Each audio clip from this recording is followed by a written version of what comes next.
Hi guys. Fifth week nomination list వచ్చిందండి. Fifth వీక్‌లో నామినేషన్‌లో ఉన్న వాళ్ళు మొత్తం ఆరుగురండి. ఒకటి నబిల్, మణికంఠ, నైనిక, విష్ణుప్రియ, ఆదిత్య ఓం, నిఖిల్. వీళ్ళు ఆరుగురు నామినేషన్‌లోకి వచ్చారు. ఒక ఓటు పడింది వెష్మికి. వెష్మి నామినేషన్‌లోకి రాలేదండి. నిఖిల్ కూడా ఒక ఓటు కూడా పడలేదు. కానీ నిఖిల్‌ని నామినేషన్‌లో బిగ్ బాస్ ద్వారానే నామినేషన్‌కి రావడం జరిగింది. ఏం ట్విస్ట్ ఇచ్చాడు బిగ్ బాస్, ఒక ట్విస్ట్ ఇయ్యడం జరిగింది. ఆ ట్విస్ట్ ఏందంటే ఈ ఐదుగురైతే ఎవరు నిఖిల్, నబీలు, మణికంఠ, నైనిక, విష్ణుప్రియ, ఆదిత్య ఓం. ఈ ఐదుగురు నామినేట్ అయిన సభ్యులకి ఒక పవర్ ఇవ్వడం జరిగింది.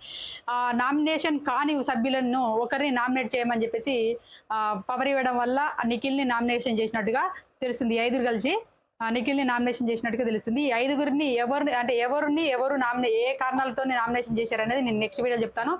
అదే విధంగా ఈ రోజు బజ్ వీడియో కూడా చేద్దాం అనుకున్నానండి. బజ్‌లో చాలా ఇంట్రెస్ట్ అయినటువంటి పాయింట్లు అర్జున్ అడగడం జరిగింది. దానికి సోనియా ఎలాంటి సమాధానం చెప్పిందనేది నేను నెక్స్ట్ వీడియోలో చెప్తానండి. ప్లీజ్ నా వీడియోస్ గనక